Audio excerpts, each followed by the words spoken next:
Seigneur, s'ils marchent bien, nous pourrons marcher nous aussi dans la droiture. Merci Seigneur pour tout ce que tu fais. Merci Seigneur. Merci Seigneur d'éloigner ceux qui font le mal. Merci Seigneur pour tous ceux qui font le bien. Merci de les élever. Merci Seigneur pour ta présence, ton amour, ta miséricorde pour notre pays. Et nous proclamons Jésus sur notre pays. Nous proclamons le sang de Jésus contre toutes ces maladies, contre toutes ces pandémies. Seigneur, toi tu es le roi de rois. Nous proclamons ton nom, nous proclamons ton sang sur notre pays, sur notre ville, sur nos villages. Amen.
d'avoir ensemble ce matin. Seigneur, nous sommes là pour te placer au centre de notre existence, au centre de notre vie. Mon frère, ma soeur, élève ta voix, Jésus, nous te couronnons. Nous te proclamons roi. Alléluia, élève le nom de Jésus ce matin. Glorifie le roi des rois.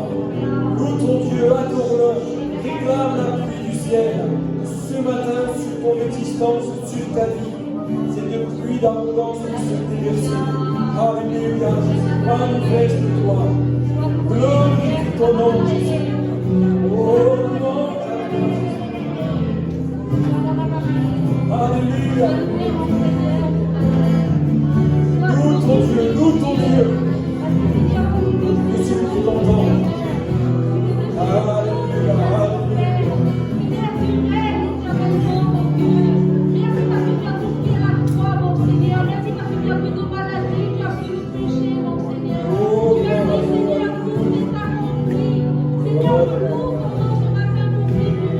Je loue ta présence, Seigneur, au milieu de nous.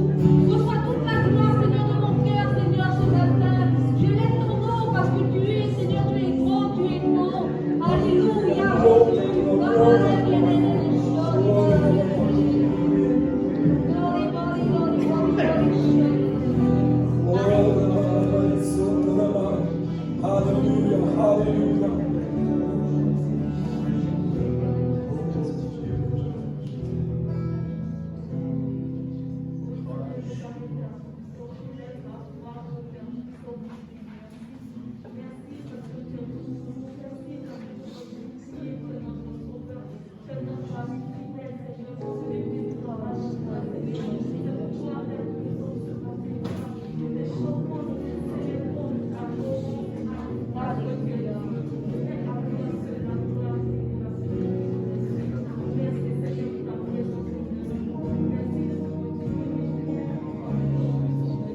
Merci Seigneur Jésus, merci pour ton sacrifice.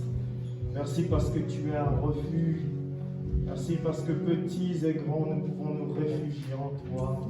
Merci pour ta justice. Ta justice, elle ne juge pas, elle ne condamne pas, mais elle est grâce. Merci Seigneur parce que tu nous as sauvés. Seigneur, on méritait la mort, mais c'est toi qui as tout pris. Seigneur, pour que nous puissions être libres, Seigneur. Alors ce matin, Seigneur, reçois mon adoration, ma louange qui t'est due.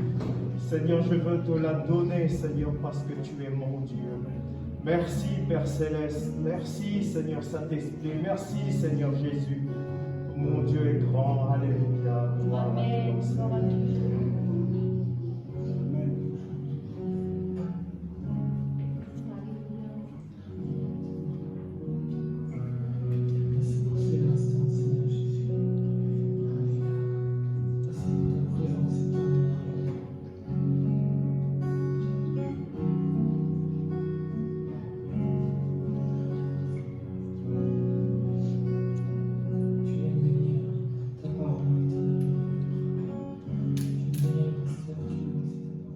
Amen. Amen. On donne un tonnerre d'applaudissements au Seigneur parce qu'on croit. Amen.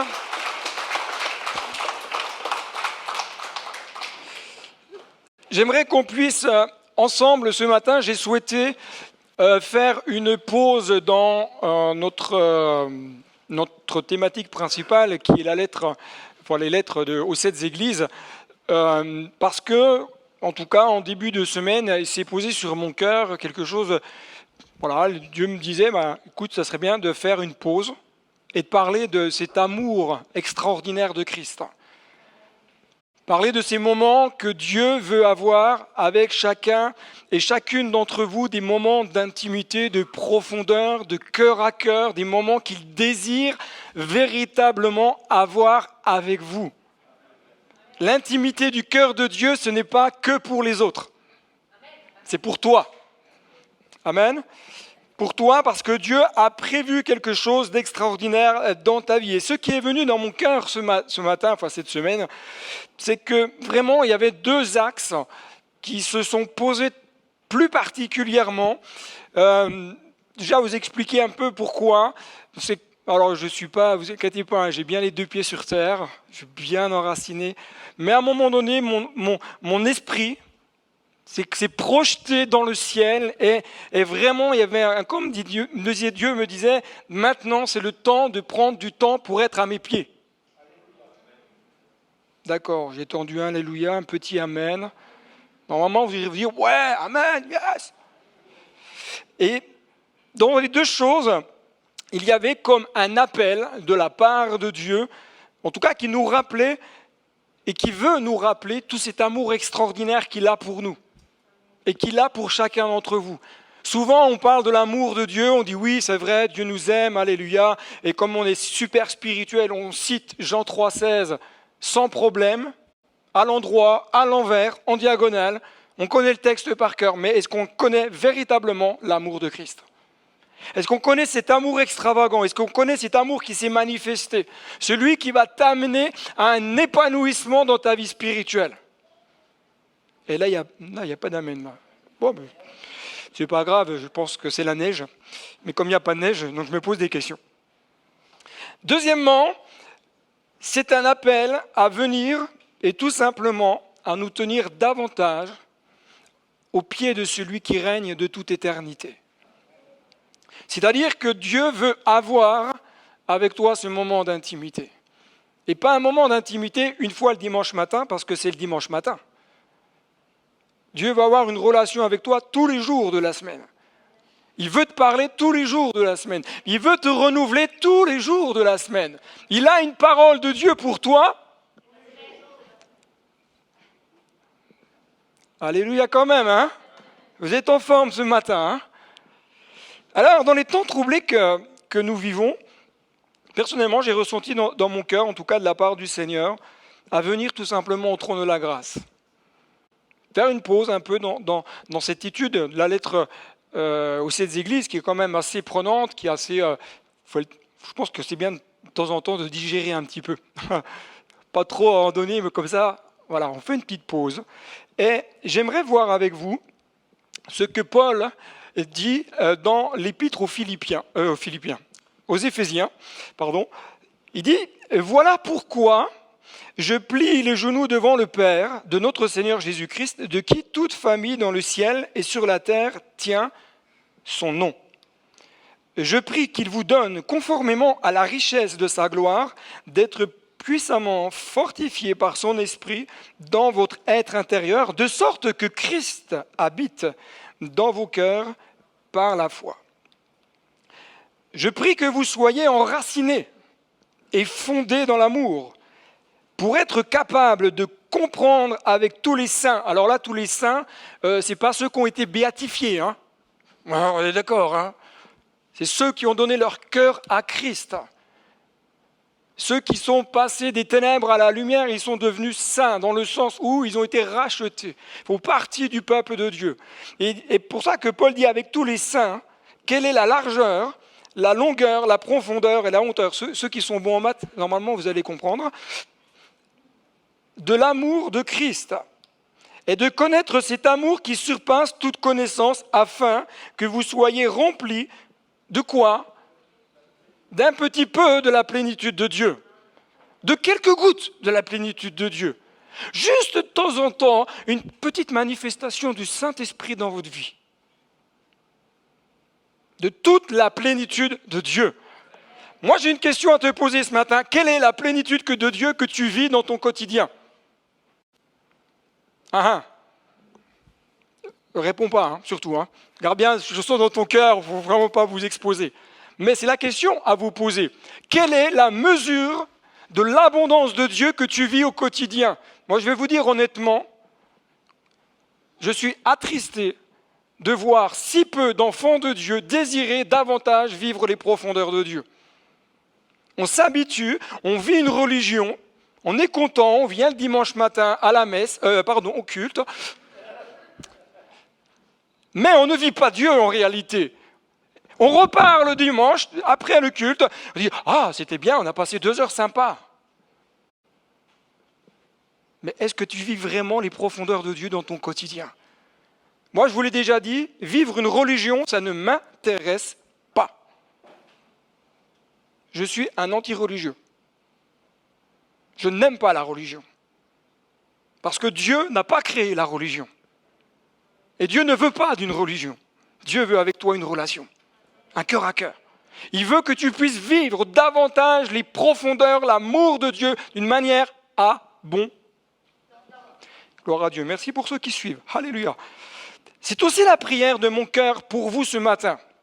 Lorsque j'écrivais ce message, je me disais, waouh, Seigneur, c'est une prière qu'on peut faire pour l'Église, qu'on peut faire pour des frères et pour des sœurs de l'Église, pour des jeunes, des moins jeunes, pour des très très jeunes et des très très moins jeunes. Dis, Seigneur, qu'ils soient puissamment fortifiés par ton amour, fortifiés par ta grâce, que Christ habite pleinement dans leur cœur avec la foi, qu'ils soient enracinés et fondés. Dans quoi? Dans la loi. Eh bien non. Soient enracinés et fondés dans l'amour. Que vous puissiez comprendre quel est l'amour de Christ manifesté pour vous et que vous soyez remplis. C'est la prière de mon cœur pour vous ce matin. Ok, bon. Alléluia. Mais regardons ce que dit Paul juste au verset 14. Il dit, voilà pourquoi je plie les genoux devant le Père de notre Seigneur Jésus-Christ. Et pour bien comprendre, parfois lorsque vous lisez des textes, moi je vous invite à ne pas lire que les 2 versets, mais lisez un petit peu en amont et lisez un petit peu après, en aval. Pourquoi? Parce que vous avez besoin juste de comprendre le contexte dans lequel écrit Paul. Qu'est-ce que Paul a dit avant qui l'amène à dire, voilà pourquoi je prie.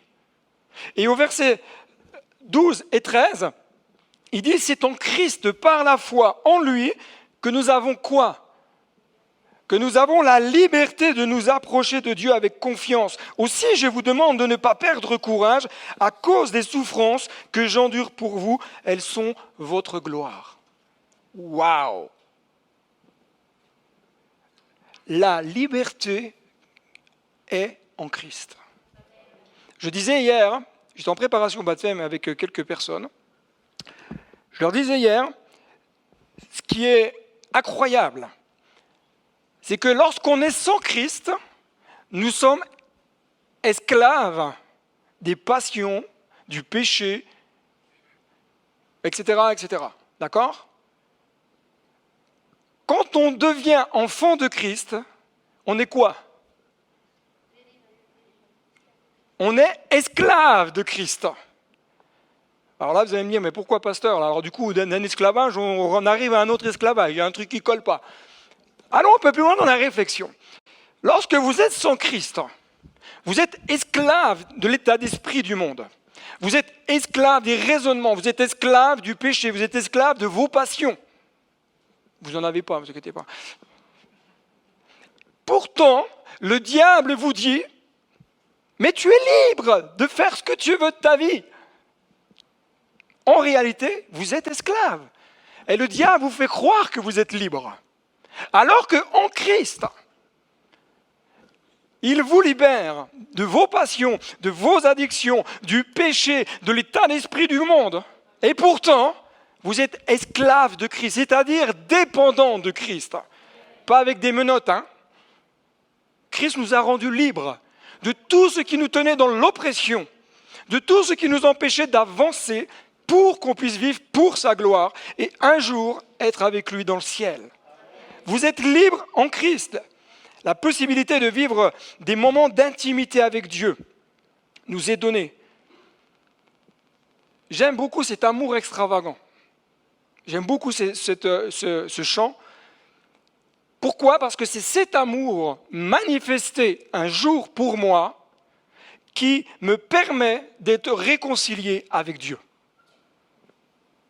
Aucun homme, aucune religion, aucune église ne pourra vous réconcilier avec Dieu. Le seul qui est capable de vous réconcilier avec Dieu, c'est Christ. C'est lui qui a tout accompli pour que vous soyez réconciliés. L'amour extravagant de Jésus manifesté m'amène à quoi? À devenir enfant de Dieu, fils et fille du roi des rois. Alléluia! Regarde à côté de toi, tu as une fille ou un fils de roi.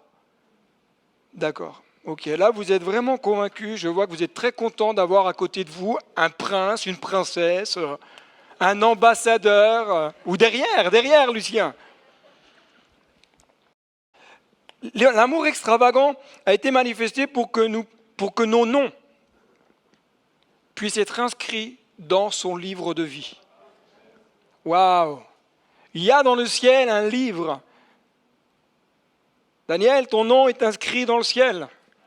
Amen. Gabriel, ton nom est inscrit dans le ciel, etc., etc. Qui a son nom inscrit dans le ciel?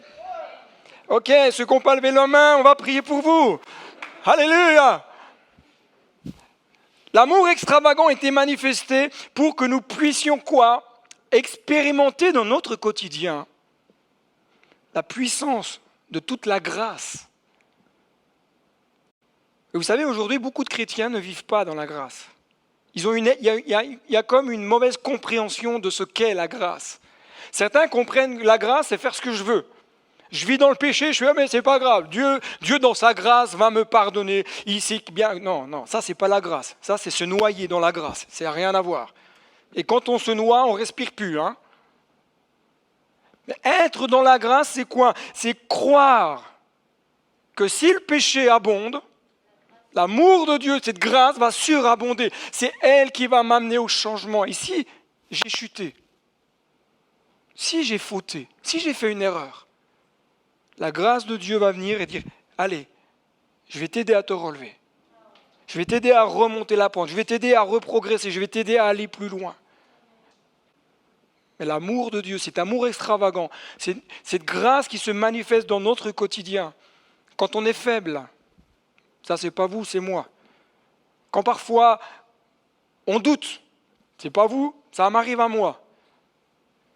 Quand parfois on a des luttes, des combats, mais pareil, je parle de moi, vous, ça vous arrive pas, donc il n'y a pas de problème.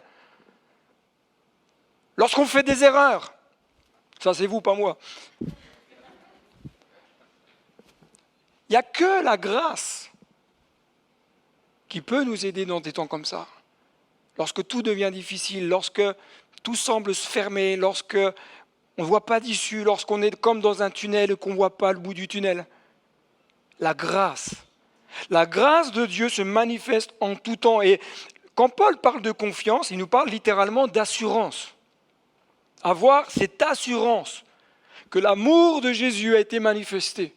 Avoir cette assurance que l'amour de Dieu ne change pas. Avoir l'assurance que quel que soit le temps, les circonstances que je vive, il est là avec moi. L'amour extravagant a été manifesté pour que je puisse m'approcher de lui. La route a été ouverte. Le chemin est ouvert. Il n'y a plus de barrières. S'il y a des barrières, c'est que toi, tu as mis des barrières. Mais Christ a tout fait pour qu'il n'y ait plus de barrières. Le voile a été déchiré. J'aime beaucoup ce texte. Waouh! Vraiment un texte puissant. Jésus meurt sur la croix. Il rend un dernier souffle. Et là, qu'est-ce qui se passe au temple? Si vous n'avez jamais vu le temple, essayez de regarder un peu sur Internet pour voir à peu près à quoi ça ressemble. Entre le lieu saint et le lieu très saint, il y avait comme un grand voile qui était là, qui faisait de plusieurs mètres de haut, très très lourd, qui séparait. On ne pouvait pas rentrer dans la présence de Dieu. Seuls les souverains sacrificateurs avaient le droit d'y entrer. Mais le commun des mortels n'y rentrait pas. L'accès à la présence même de Dieu, du cœur de Dieu, s'était fermé. Jésus donne sa vie, il rend un dernier souffle. Et là, qu'est-ce qui se passe? Le voile se déchire de haut en bas. La puissance de Dieu montre que c'est du ciel que vient la réponse et que c'est du ciel que s'ouvre pour toi l'éternité. Et te donne la possibilité ce matin d'entrer dans la présence même de Dieu. Waouh! Paul continue en disant de ne pas perdre courage. Il y en a qui sont découragés ce matin. Je ferme les yeux.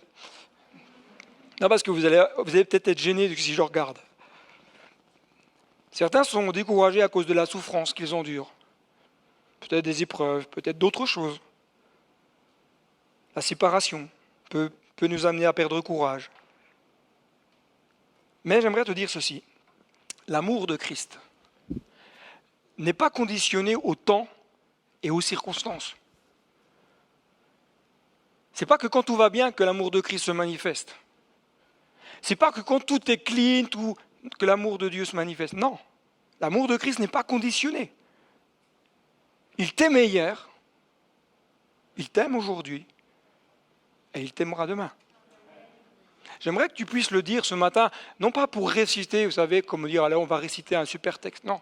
J'aimerais que tu puisses dire avec moi, il t'aimait hier, il t'aime aujourd'hui, et il t'aimera demain. Le cœur est habité par Christ. Et c'est Paul qui en parle dans Éphésiens, il dit « Voilà pourquoi je plie les genoux devant le Père de notre Seigneur Jésus-Christ, de qui toute famille dans le ciel et sur la terre tient son nom. Tout ce que tu as, tout ce que tu es vient de l'amour de Christ. » Waouh! Tu as déjà réalisé simplement ça en te disant « Waouh, tout ce que j'ai, ça vient de Christ. » Mon job, c'est l'amour de Christ qui s'est manifesté. Mon conjoint, c'est l'amour de Christ. Mes enfants, c'est l'amour de Christ. Waouh! L'amour de Christ s'est manifesté pour nous sauver. Ok, mais je crois que l'amour de Christ prend soin aussi de nous dans notre quotidien, dans notre naturel. Osez demander des choses à Dieu. Parfois, on a l'impression que parce qu'on est chrétien, on ne peut plus demander des choses matérielles à Dieu. Allô? Mon Dieu pourvoit tous mes besoins. Hein? Ose! Cet amour manifesté. L'amour de Dieu s'est manifesté à travers Christ pour que ton cœur soit habité davantage de sa grâce. Avantage de ses œuvres, avantage de non pas des « il faut » et « il ne faut pas ». J'ai le droit, je n'ai pas le droit. Pas toucher à ceci, tu peux toucher à cela. C'est pas ça l'amour de Christ. C'est cet amour qui t'amène à réaliser et à comprendre ce que Dieu veut pour toi. Et ce qui est bon pour toi. Et ce qui est bon pour toi n'est peut-être pas bon pour ton voisin. Je l'ai déjà dit, la pâte à tartiner n'est pas bonne pour moi. Peut-être qu'elle est bonne pour vous. Non plus. D'accord. J'ai volontairement je ne voulais pas faire de publicité. Mais qu'est-ce que c'est bon? Ce matin, j'aimerais vous inviter à quoi? À avoir peut-être une démarche spirituelle. C'est celle de plier les genoux devant Dieu. Je ne veux pas vous le demander physiquement. Je vous dis spirituellement, inclinez-vous devant le trône de Dieu. Inclinez-vous devant celui qui peut tout. Paul va dire, je prie que Jésus vous donne, conformément à la richesse de sa gloire, d'être puissamment fortifié par son esprit dans votre être intérieur, de sorte que Christ habite dans votre cœur par la foi. C'est Dieu qui donne. Et le verbe fortifier, krataieo, qui dit, mais en fin de compte, littéralement, c'est que tu deviennes fort. C'est que tu augmentes dans tes capacités. Tu augmentes en force, que tu sois fortifié. Il y a quelques mois, j'ai écrit un article qui s'appelle « Nature augmentée ». La nature spirituelle. Hein. En Christ, en Dieu, nous sommes appelés à ce que notre nature augmente. Elle augmente non pas pour des capacités humaines. Hein. Demain, vous n'allez pas ressembler à Iron Man ou à Superman. Non. Mais par contre, vous êtes appelés à augmenter dans l'amour de Dieu, à augmenter davantage dans sa grâce, à augmenter davantage dans ses compassions, à augmenter davantage dans les œuvres. Vous êtes appelés à avoir une nature augmentée, une nature spirituelle qui augmente en Christ. Et ceux qui, peut-être, certains se sentent peut-être faibles ce matin ou découragés, parfois comme si les forces vous manquent. Je ne sais pas si ça vous est déjà arrivé des fois de vous lever et d'un seul coup, oula, des fois les forces elles nous lâchent. Il y a quelques années, en 2014, j'ai fait un burn-out et je me rappelle, on était dans une grande surface avec mon épouse, une surface de bricolage, et d'un seul coup j'ai senti mon corps, mais je me sentais vraiment, comme on dit chez nous en Franche-Comté, je me sentais bisquebeux, c'est-à-dire je me sentais tout pas bien. J'étais comme ça, je dis qu'est-ce qui m'arrive et même les odeurs. J'avais l'impression qu'ils avaient mis un gaz dans la grande surface qui me dérangeait. Mais en réalité, mon corps était en train de me lâcher. Et quand j'avais jamais fait de burn-out, du coup, je ne savais pas ce qui m'arrivait. Mais parfois, il nous arrive des temps comme cela, où même nos forces physiques nous manquent. Ou même des fois, c'est nos forces spirituelles qui nous manquent. On n'a plus envie de prier. On lit la Bible, on a l'impression que c'est écrit en japonais. Alors on lit à l'envers, on se dit peut-être que je vais comprendre. On lit 2 versets, rien. On lit un chapitre, je dis Seigneur, mais j'ai rien compris de ce que j'ai lu ce matin. Et on se décourage. On se dit mais je vais aller prier. Et là on est spirituel, on rentre dans notre chambre, comme le dit la parole de Dieu. On dit voilà, je rentre dans ma chambre, je ferme même la porte comme ça. Et là je prie, Seigneur. Et je ne sais pas quoi dire. J'ai l'impression que j'arrive plus à prier. Ça vous arrive pas ça? Non, parce que je voulais savoir s'il y avait qu'à moi que ça arrivait. Je me dis peut-être qu'il n'y a que moi, je suis peut-être bizarre. Et vous savez quoi dans ces moments-là? Ce que j'aime expérimenter le plus, c'est la grâce de Dieu. Parce que même si j'ai lu et que, au premier abord, ça ne m'a rien apporté, je sais que la parole de Dieu ne revient pas à Dieu sans faire son effet. Donc ce qui est élu, lui qui est élu, est planté dans mon cœur comme une semence. Elle va porter du fruit en son temps. Et si je prie et que ça rassemble à rien, que peut-être j'arrive même pas à prier, peut-être j'arrive même pas à aligner 2 mots, ce que j'aime le plus, c'est me tenir là, au pied du Seigneur.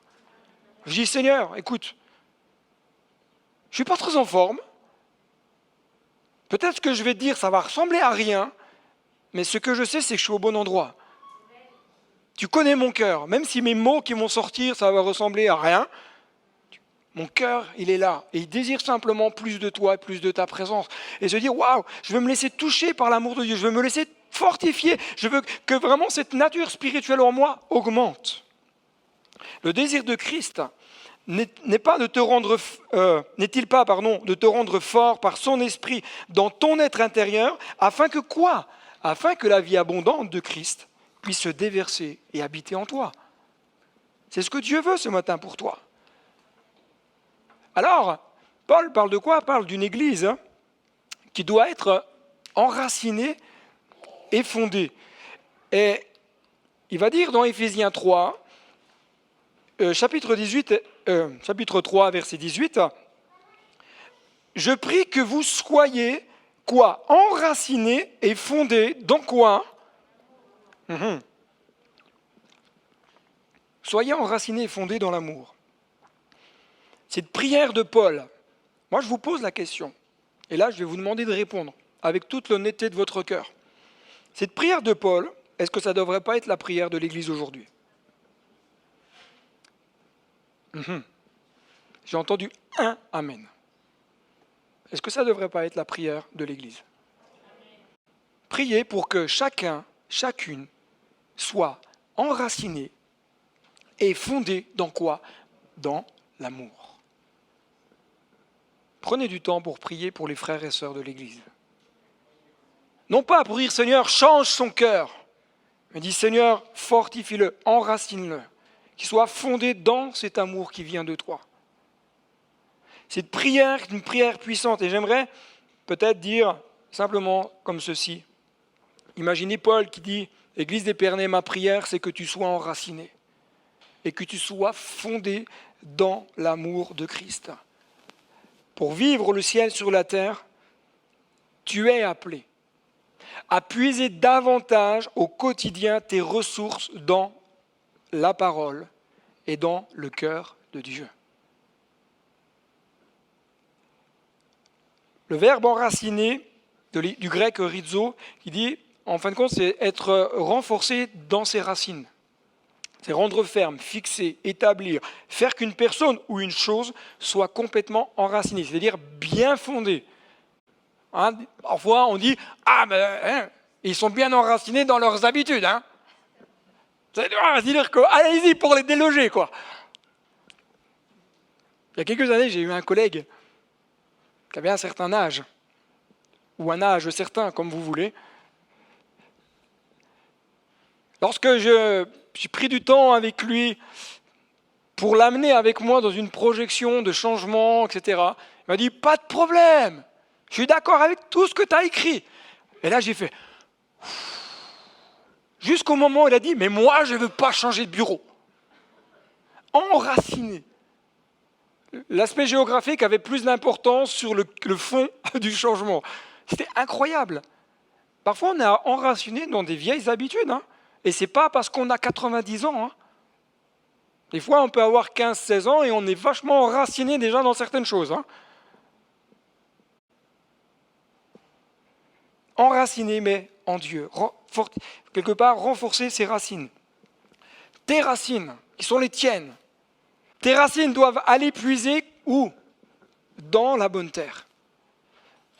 Tes racines, elles doivent aller trouver cet endroit où il y a le rafraîchissement de Dieu. Vous savez, souvent lorsque vous regardez un arbre, les racines, elles s'étendent. Je pense que même vous, comme moi, on ne peut pas imaginer jusqu'à où. Pourquoi? Parce que l'arbre, lui, il va aller chercher des points d'eau. Et des fois, ça va même très très loin. Parce qu'ils savent qu'il faut aller puiser, trouver cet enracinement dans une bonne terre pour aller puiser dans la ressource qui est Christ. Tes racines peut-être spirituelles doivent s'étendre davantage pour aller puiser dans les ressources que Dieu a prévues pour toi. Ne te contente pas, d'accord, du drive très rapide dans les restaurations rapides. Voilà. Oui, bonjour, je voudrais 2 psaumes et un proverbe, s'il vous plaît. Et puis on repart à la maison avec son petit sac sous la main. Et puis on revient la semaine d'après, toujours le même, hein, parce qu'on aime bien le même restaurant là. Bonjour, alors aujourd'hui je vais vous prendre 3 nuggets de l'évangile de Jean et puis un épître de Pierre, s'il vous plaît. Et puis on repart. Non, ce que Dieu te demande, c'est d'aller puiser davantage dans la parole de Dieu, d'aller lire et d'aller lire encore. Il y a un grand homme de Dieu qui à la fin de sa vie avait lu sa Bible plus de 200 fois. Et certains chrétiens, au bout de leur vie, ils auront lu leur Bible. Alléluia.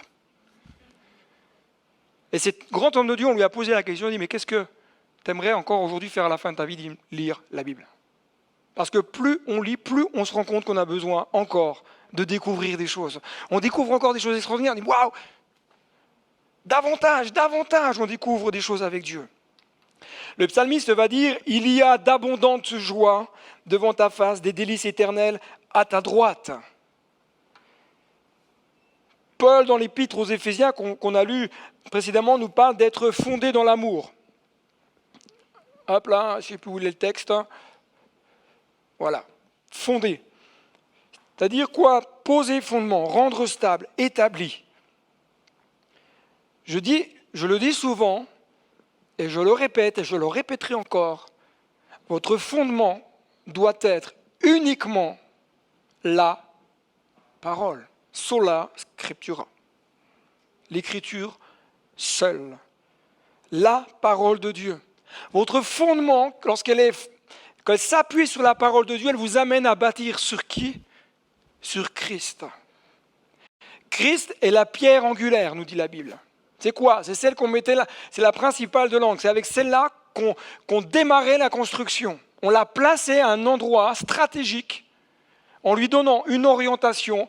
Et c'était à partir de cette pierre-là que toute la construction se faisait.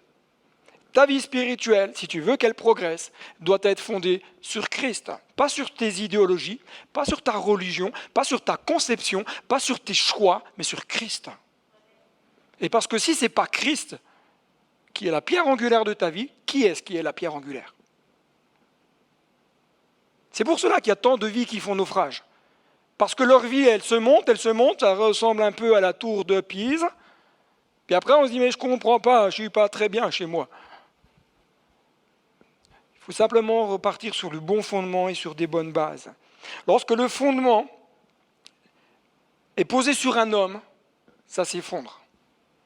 Lorsque le fondement est posé sur une idéologie, ça s'effondre. Lorsque le fondement est posé sur une philosophie, ça s'effondre. Regardez l'histoire. L'histoire nous parle qu'à chaque fois que l'être humain a voulu baser sa vie et fonder sa vie sur une idéologie, de gauche, de droite, du centre, d'en haut, d'en bas, de ce que vous voulez, ça s'effondre. On veut bâtir nos vies sur le sable, mais ça ne peut pas tenir. Celui sur qui on doit fonder notre existence, c'est Dieu. Alors lorsqu'on cherche à nous enraciner, à fonder notre vie avec Dieu, Dieu nous amène à prendre de la hauteur. Dieu nous amène plus loin. Les choses vont commencer à s'élargir, à s'établir. Je voudrais ce matin vous inviter à un temps particulier. Je vais appeler ça un temps suspendu. Mais je voudrais ce matin vous inviter à quoi? Avoir un moment suspendu.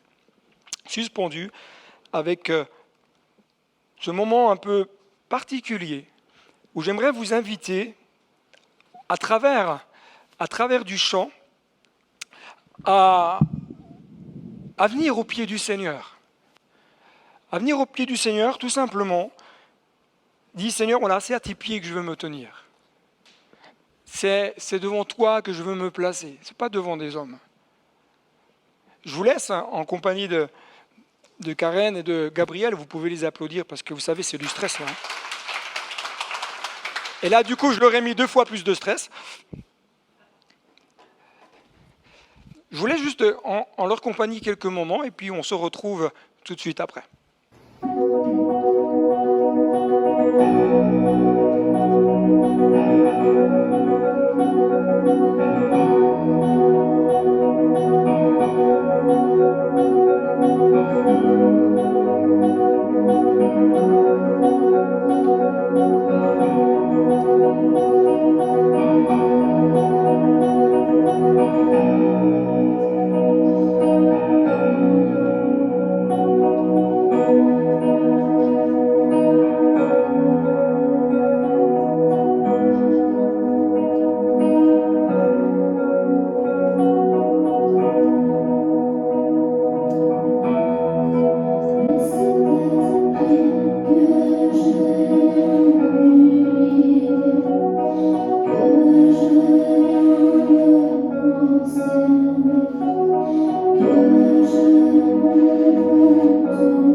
Alors, j'ai voulu faire un peu un temps différent après ce chant, où je voulais un peu aussi poser quelques questions à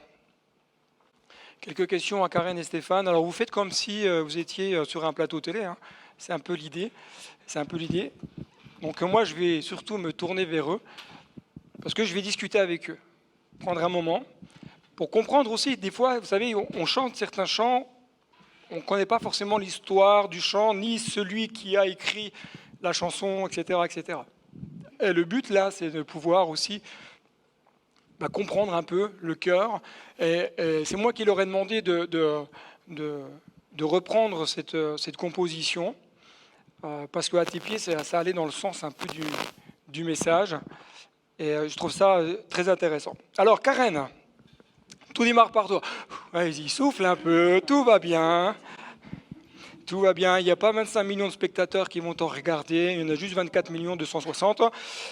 Karen, on va prendre quelques instants ensemble et j'aimerais que, en quelques mots, ça je sais que ça va être un grand défi, mais en quelques mots, que tu puisses peut-être me dire et dire à tous ceux qui sont là, comment Jésus a touché ton cœur. Qu'est-ce qui s'est passé qu'à un moment donné, ça a été une évidence, tu dis waouh, voilà, j'ai réalisé que Dieu m'aimait et voilà ce qui s'est passé dans ma vie. En quelques mots, ça va être compliqué. Alors comme beaucoup, en fait, je viens d'une base catholique, donc Dieu, je le priais, mais je le cherchais dans tout et n'importe quoi, dont dans l'occultisme. Parce que j'avais pas les Écritures, donc je savais pas. Je savais pas. Je connaissais Jésus, mais je ne savais pas que c'était mon Sauveur et Seigneur. Jusqu'à ce 13 novembre 2015, quand il y a eu les attentats. J'étais à mon travail, je travaille de nuit, et à 3h du matin, j'étais en train de pleurer et de crier à Dieu en disant mais pourquoi tu viens pas, pourquoi tu laisses faire ça. Enfin voilà, je connaissais pas. Et à un moment donné, j'avais bidouillé mon téléphone et enfin bref, je pense que voilà, ça fonctionnait pas. Et à un moment donné, il s'est rallumé. Et en fait, il y a eu la grande pancarte dans le stade de France, et c'était marqué Don't afraid, donc n'aie pas peur. Et en fait, j'étais là, mais si, j'ai peur. Et en fait, c'est à ce moment-là que j'ai vraiment crié à Dieu. J'ai mis un message sur Facebook. J'ai eu Facebook très peu de temps, mais je pense que ça a servi pour ça, en demandant des chrétiens, parce que voilà, j'avais vraiment besoin. J'étais dans l'angoisse de ce monde, etc. Et c'est là que tout a commencé pour moi. En fait, maintenant, avec du recul, je prends ça comme si Jésus était là dans le bureau avec moi en disant « Allez, ma fille, maintenant ça suffit. Tu vas revenir dans la vérité, dans le chemin. » Et depuis ce jour-là, en 5 minutes, voilà, c'est pas assez long, mais juste pour vous dire que c'est vraiment ce jour-là qu'il est rentré dans ma vie, que je l'ai accepté en fait comme Seigneur et Sauveur de ma vie. Et depuis ce jour-là, c'est waouh. Enfin, c'est waouh, et je m'attends encore plus d'extraordinaire de sa part. Ok, merci Karen. Voilà. Stéphane, moi j'aimerais que tu puisses aussi, alors, le défi va être le même en quelques mots, que tu puisses peut-être aussi nous dire comment Jésus est venu toucher ton cœur. Nous, on se connaît un petit peu maintenant, on connaît un peu le parcours, mais je pense que c'est bien aussi qu'on puisse comprendre qu'est-ce qui s'est passé à un moment donné, qu'est-ce qui t'a amené un jour à dire « Ok, moi je veux bien que Jésus vienne dans ma vie ». C'est au même moment que Karen, en fait. C'est vrai qu'à ce moment-là, on était, je vais dire le mot, c'est en détresse totale, à la recherche de réponses, parce qu'on cherchait à travers n'importe quoi, surtout à travers tous les films qu'on regarde, ovnis, extraterrestres, enfin tout, la totale. Et on est perdu dans tout ça, dans ce monde, en fait, en réalité. Et suite à cette détresse, justement, ces attentats et ces catastrophes mondiales, en fait, qui s'arrivaient, c'est vrai qu'on s'est tourné, sur le coup, vers Dieu.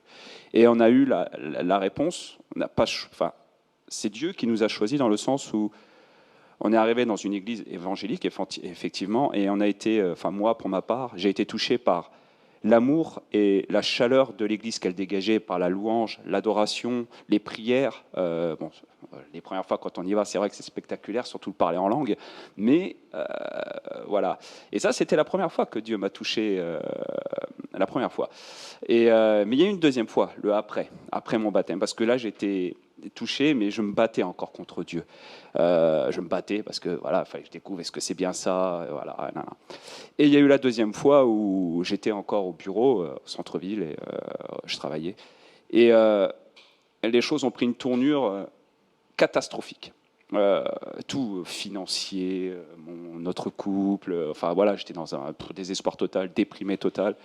Mais pourtant, avec la prière, Dieu s'est occupé de moi. Je le dis aujourd'hui avec du recul, hein, mais Dieu s'est occupé de nous. Tout a été fait. Je n'ai rien fait du tout. Tout a été calculé à la perfection. Tout financement, tout. J'ai une paix qui m'a envahi. Et à partir de là, c'est la deuxième fois où alors là, je me suis mis encore plus à ses pieds. Et depuis maintenant, je ne peux plus m'en passer. J'ai besoin de lui tous les jours. Voilà. Gloire à Dieu. Gloire à Dieu. Karen, on sait, enfin moi je sais en tout cas, je sais que tu aimes écrire. Avec une plume quand même poétique. Mais je ne sais pas si beaucoup, en tout cas ceux qui sont ici, savent que tu écris des chansons, d'accord, dont à tes pieds celle que vous venez de faire. Est-ce que tu peux peut-être en quelques mots nous dire comment cette chanson est venue et quel est le sens du message que tu as voulu quelque part écrire pour nous transmettre?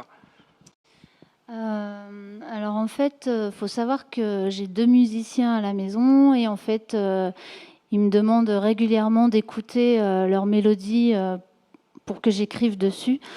Sauf que voilà, je j'ai pas tout le temps l'inspiration.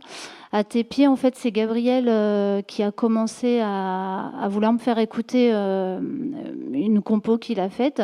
Et en fait, celle-ci ne m'a pas du tout inspirée, en fait, parce qu'elle ressemblait en plus à quelque chose qu'on avait déjà fait. Donc je suis repartie et en fait, au moment où je repartais, Gabriel a essayé autre chose et en fait, il a joué ta ta ta ta ta. Enfin, il a juste joué ça. Et en fait, à ce moment-là, j'ai eu une vision où j'étais au pied de Jésus. Voilà, je ne peux pas vous expliquer, c'est vraiment...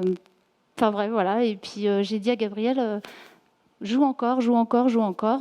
Et en fait, là, en 2 minutes, les paroles sont venues. Et vraiment, c'est ça, en fait. Ce chant, c'est un cadeau. Enfin, moi, j'appelle ça un cadeau du Seigneur, en fait, où il y a des moments comme ça où, voilà, on a les larmes qui coulent. Enfin, c'est juste magnifique. D'ailleurs, quand je la chante, c'est vraiment difficile. Mais voilà, c'est comme ça que ça s'est passé. Et enfin, voilà. Merci Seigneur. Ouais, voilà, merci Seigneur. Stéphane, quel est votre désir? Parce que voilà, moi je sais que vous jouez en famille, que vous louez le Seigneur en famille, que vous composez en famille, etc., etc. D'ailleurs, Gabriel, il joue encore, là, il n'arrête plus. Il est obligé de débrancher le piano, le pauvre. Moi, je voudrais t'encourager, Gabriel, en tout cas, à continuer. Amen. Et quel est votre désir, vous, par rapport à ce talent que Dieu vous a donné? Quel est votre désir? Quelle est la projection que Dieu a déposée sur votre cœur? Parce que c'est ça qui est important, quelque part. Ce n'est pas notre projection, nous, c'est celle que Dieu a déposée. Alors, je ne sais pas si on sera tous les deux dans le même comme un ministère, on va dire ça. Moi, je veux utiliser la musique. C'est pour donner et diffuser la parole de Dieu. C'est vraiment ce que j'ai à cœur. Je sais que on est là. J'aime beaucoup la musique, et c'est de donner par la musique aux gens la parole. Pourquoi la musique? Alors déjà, j'aime ça, mais j'ai déjà été inspiré du Saint-Esprit et parlé à des gens comme ça, à mon travail, dans la rue. Où on parle, on leur dit des choses. On sent que l'Esprit, des fois, c'est lui qui parle, c'est pas nous. Hein, gloire à Dieu. Et les gens, ils nous regardent. Ah ouais, ils sont pris, mais ils rentrent chez eux. Et c'est fini. Alors que la musique, je sais que ça reste. Je sais que la mélodie reste et les paroles restent. Les gens ont plus de facilité à retenir une chanson. Je suis sûr que tout le monde connaît les chansons, alors que des textes... pas forcément, à part les versets bibliques. Enfin voilà, pour moi c'est vraiment ça. Voilà. Et toi, Karen? Moi en fait ce que Dieu me donne, l'amour qu'il me donne, en fait, moi, quand je suis en louange, enfin, quand je chante, je voudrais faire ressentir, en fait, ressentir ce que moi je ressens. Je voudrais que les gens le ressentent, en fait. Pas qu'ils me voient moi, mais qu'ils voient lui, qu'ils le sentent lui et qu'ils soient dans la bulle. Et moi, je prends vraiment ça, la louange, comme un combat. J'ai vraiment l'impression de combattre avec le Seigneur, quoi. En fait, c'est pas qu'une chanson, c'est un combat vraiment pour moi. Voilà, c'est vraiment ça. En fait, on part à la bataille. Super. En tout cas, merci pour ce temps un peu suspendu, que vous avez bien voulu, en tout cas, vous prêter au défi. Il faut savoir que je les ai prévenus seulement cette semaine. Voilà, et que je leur ai envoyé à peu près les questions très tardivement, mais voilà. En tout cas, on peut les applaudir bien fort, je pense, leur dire merci. Merci pour ce temps. Comprendre l'amour de Christ, parce qu'il me semble que c'est cela qui permet, qui va en quelque sorte, qui va déclencher tout. La compréhension de l'amour de Christ va déclencher dans notre vie la perspective spirituelle dans laquelle Dieu nous attend. Quand on n'a pas la compréhension de comment Dieu nous aime, comment Dieu nous voit, et ce que Dieu voit en nous que nous ne voyons pas, notre perspective, elle peut être comme dans un brouillard. J'aime dire souvent que Dieu voit en toi le potentiel que toi tu ne vois pas. Ok. Non mais décidément, je vois qu'il y a 30 cm de neige, c'est vraiment le froid. Dieu voit en toi tout le potentiel qu'il a déjà placé en toi, mais que toi, tu ne vois pas. Aujourd'hui, vous savez, on est dans une société où, quelque part, on ne croit plus. On ne croit plus en notre potentiel. On voit les autres, on dit « Waouh, c'est super ce qu'ils font, mais moi, de toute façon, je n'ai pas fait assez d'études, je ne suis pas assez bien, je ne suis pas ceci. » Et on se dit « Mais en fin de compte, Dieu ne peut rien faire avec moi. » Et pourtant, je voudrais te dire que Dieu veut faire des choses avec toi qu'il ne veut pas faire avec ton voisin. Dieu a prévu des choses pour toi et pas ton voisin. Dieu veut t'emmener dans l'extraordinaire. Dieu veut t'amener à vivre des choses glorieuses. Paul va dire, je prie pour que vous soyez enracinés et fondés dans l'amour. Pour que vous puissiez comprendre la largeur, la profondeur, la hauteur, etc. etc. C'est les dimensions de l'amour de Christ. Vous pouvez essayer de faire le calcul, vous n'y arriverez pas.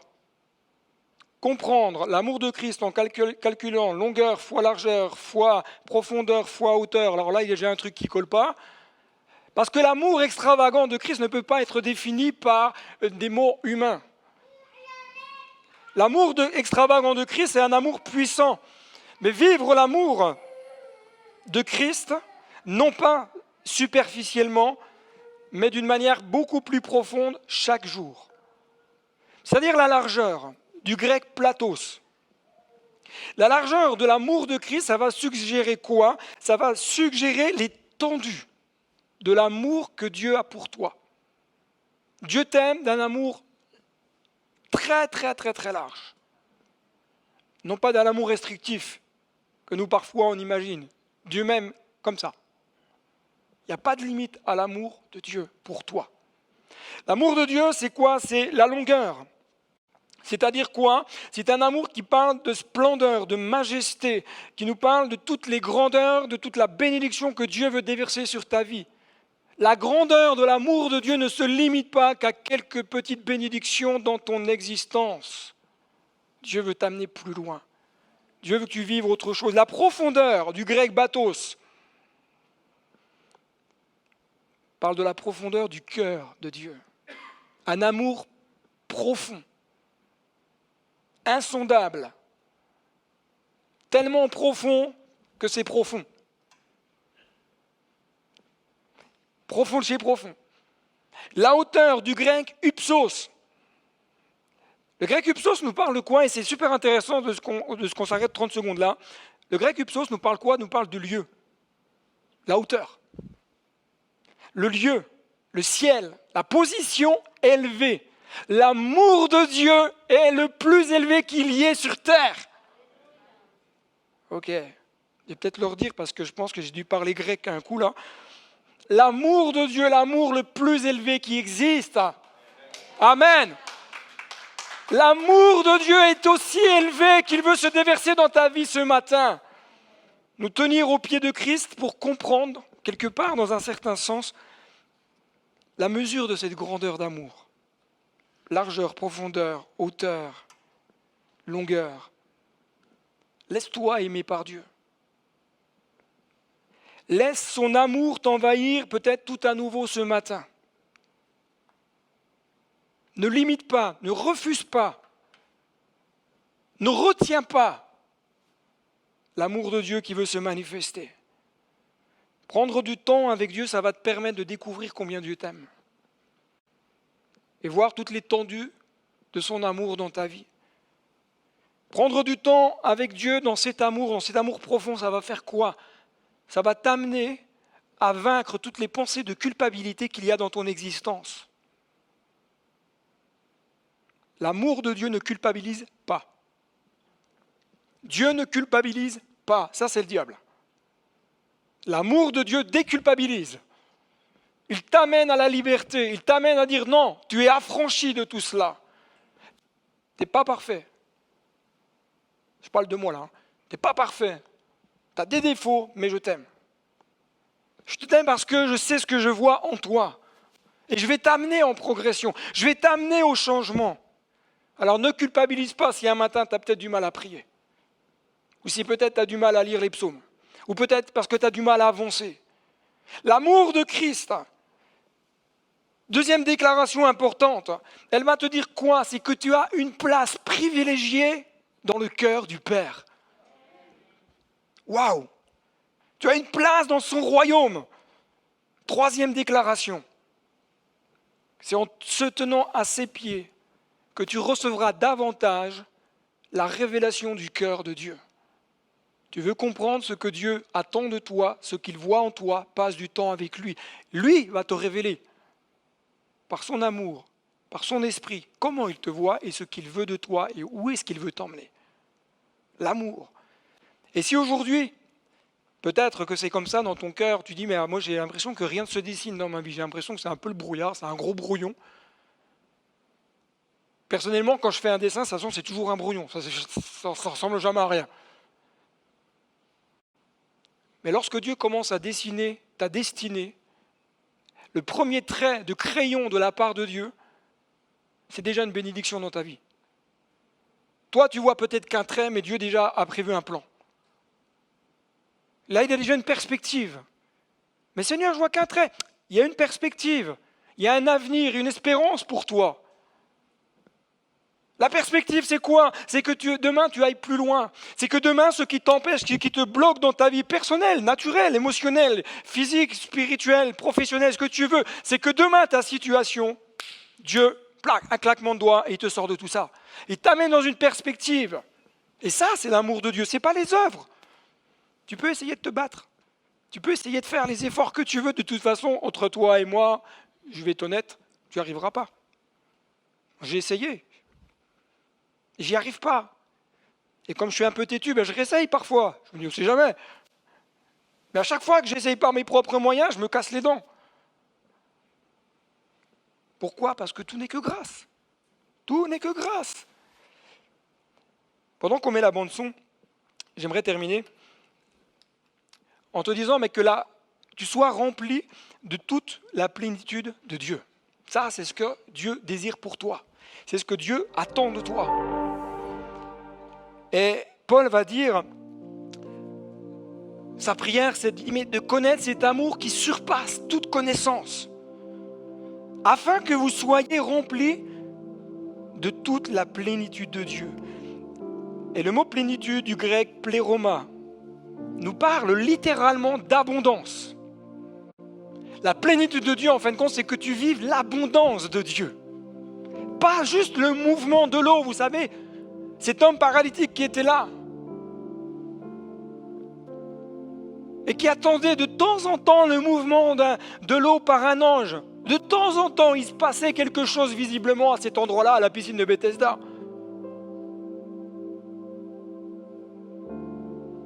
Mais ce gars-là, non seulement il attendait, et il a vécu désillusion sur désillusion, parce que chaque fois qu'il y a eu une intervention divine, à chaque fois quelqu'un d'autre se jetait dans la piscine, était guéri, et lui il restait là, il dit, il va falloir que j'attende. Peut-être même qu'à un moment donné, il y a eu un désespoir, un ras-le-bol. Peut-être même, je ne sais pas, le texte ne le dit pas, mais peut-être même qu'à un moment donné, il s'est dit, mais moi je vais mettre fin à mes jours. Parce que jamais je serai guéri. Jamais je vais sortir de ma situation. Et pourtant, cet homme était là à la piscine. Il attendait. Mais c'était que de temps en temps. Tandis que là, de la plénitude, c'est qu'il y a de l'abondance dans la présence de Dieu. Dans le cœur de Dieu, il y a l'abondance. Il n'y a pas de limite dans ce que Dieu veut déverser dans ta vie. Il n'y a pas de limite dans l'accomplissement de sa volonté. Il n'y a pas de limite dans sa présence. Il n'y a pas de limite de puissance de Dieu dans ta vie. Il n'y a pas de limite dans les richesses spirituelles qu'il veut déverser dans ton existence. Pas de limite. Est-ce qu'il y a quelqu'un ce matin qui disait « Moi, je veux vivre cette plénitude ». Ouais. Ok. Est-ce qu'il y en a qui se disent « Mais moi, j'ai peut-être besoin d'un temps de renouvellement dans cette perspective spirituelle ». On a le droit de dire « Mais là, j'ai l'impression que, ok, c'est bien beau ce que tu as dit, pasteur, ce matin, mais moi, je vois rien. J'ai l'impression que quand je prie, ma prière, elle ne monte même pas plus haut que le plafond. J'ai l'impression que même quand je prie, j'ai l'impression que le ciel, il est sourd. » Et pourtant, Dieu n'est pas sourd à celui qui crie à lui. Je voudrais vous laisser ce matin quelque chose. Plusieurs pistes intéressantes et ensuite on priera ensemble. Premièrement, Dieu regarde ton cœur et non pas tes œuvres. Dieu regarde ton cœur et non pas tes œuvres.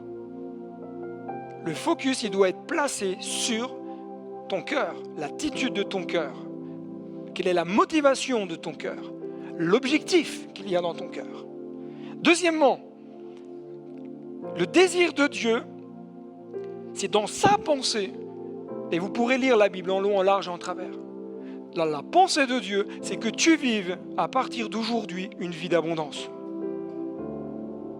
Troisièmement, le désir de Dieu, c'est que s'accomplissent dans ta vie tous les plans que lui il a prévus de toute éternité. Il a prévu quelque chose pour toi. C'est pas que tu restes assis au bord de la piscine. C'est qu'à un moment donné, tu puisses rentrer dans cette dimension spirituelle. Et là, tu vas vivre des choses extraordinaires avec Dieu. Simplement, ouvre-lui ton cœur. Il n'y a pas à dire, mais quelles sont les règles qu'il faut que j'observe? Non. La vie avec Dieu, ce n'est pas une vie de règles.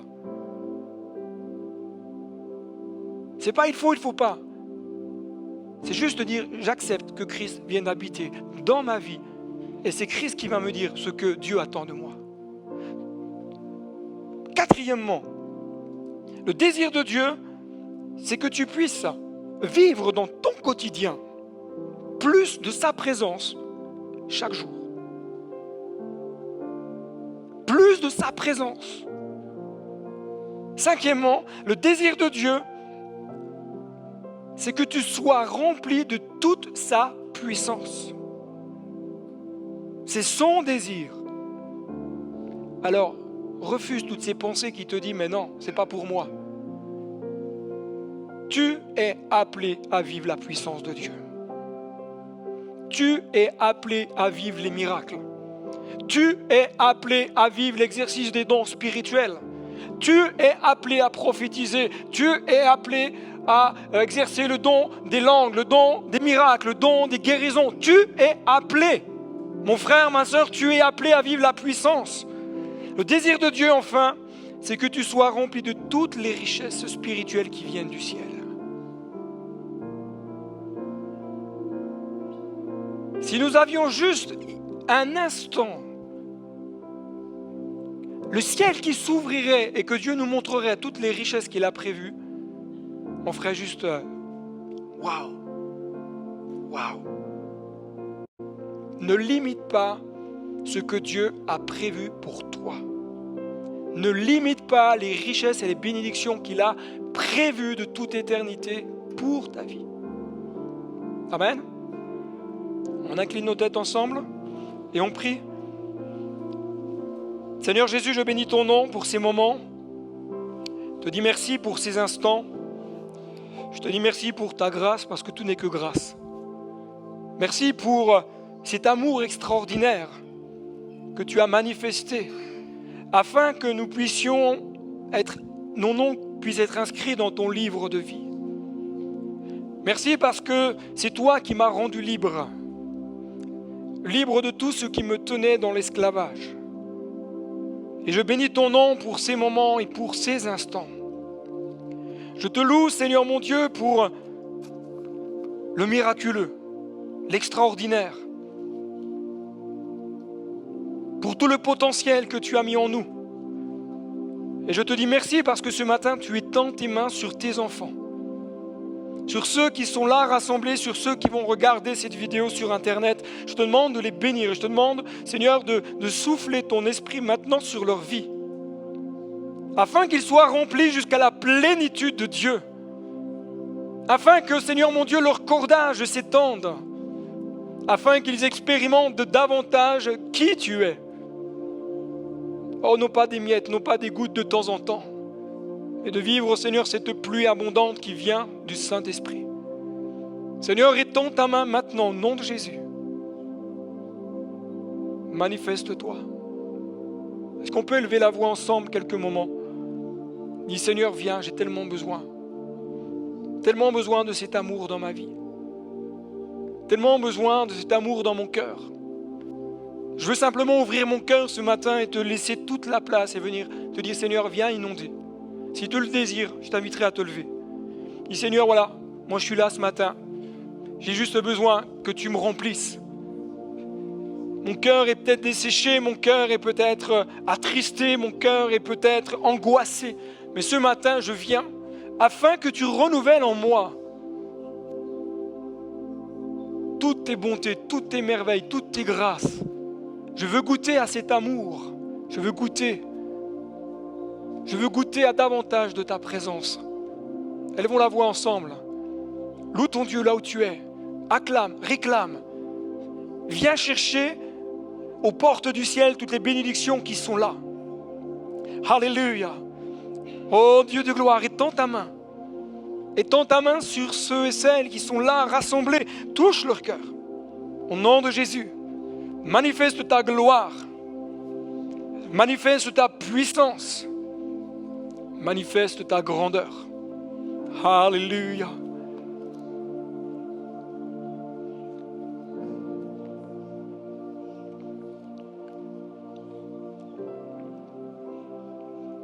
Ton amour, Seigneur, est à l'œuvre maintenant. C'est ton amour qui transforme. C'est ton amour, Seigneur mon Dieu, qui pardonne. Ton amour qui relève. C'est ton amour qui rend fort. Alors étends ta main. Au nom puissant de Jésus. Amen.